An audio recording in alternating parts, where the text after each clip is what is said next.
Okay, first, I have a couple of questions for you. Who all here, I've seen heads down with phones, who all here know about Twitter, know about tweet-ups? Raise your hand. Wow, excellent. Oh, fantastic. Now, who wanted to be an astronaut, go to space, fly into space when they wanted to be a kid? Me. NASA has, oh man, hey, I'm an adult, I still want to go into space. So NASA is working very hard with their social media. With NASA Connect, they are doing tweet-ups, which are meetings for people who are on Twitter.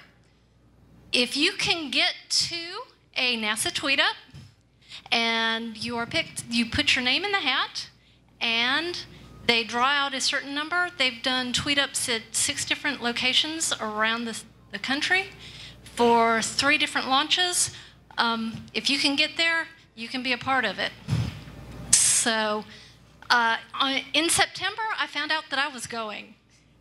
And that led to some really fun and interesting things, like talking to Timmy and Snoopy, and taking Timmy and Snoopy with me down. One of the really cool things that came across the tweet stream the end of September was this photo of NASA moving the space shuttle from the VAB to the launch pad. So starting in October, on the 30th, I went down to Florida. Even though they had pushed the launch back at that point, we got in and started getting our credentials and got to play at the Kennedy Space Center, to look throughout, to tour, to speak to folks from all over the world. There were folks from the Philippines there. There were folks from the UK and Australia and all over the States there. This is the setup for all of the 150 who were chosen to be a part of it. They had programs for us. They had a floor. It's a part of the press area there down at Kennedy Space Center.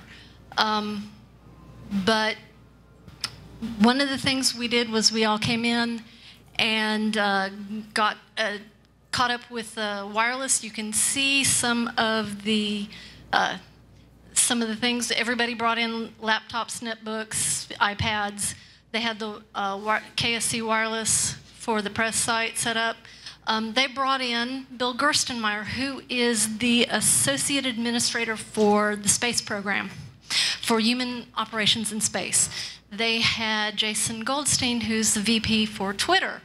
They had astronauts. They had Ron Guerin and Dan Tanney come and speak to us. They also did several demos while we were there. The orange pumpkin suit is called the ACES suit. It's the Advanced Crew Escape suit that they use on takeoff and landing. As you can see, that's the big clock that they show, and it's Space Geek Heaven down there with 150 people who are all a part of this really great experience. One of the things they did was they brought us out to right beside the launch pad. It was probably the most moving moment that I was there, because you are as close as they allow anyone. Because of the delays with this last launch, they arranged for a tour of the Vehicle Assembly Building, which has been closed to tours to the public since 1979. Part of what they also did was brought us along the shuttle landing facility, i.e. the great big runway that they bring the shuttle down on. It's 15,000 feet long and 300 feet wide. But yeah, it's pretty amazing. Now back to the Vehicle Assembly Building. It covers 8 acres, is 525 feet tall, and it is the largest one-story building in the world. Unfortunately, as we got there on Friday for the launch, there was a leak in the hydrogen fuel system, and so it was just such a disappointing thing to see the countdown clock count up.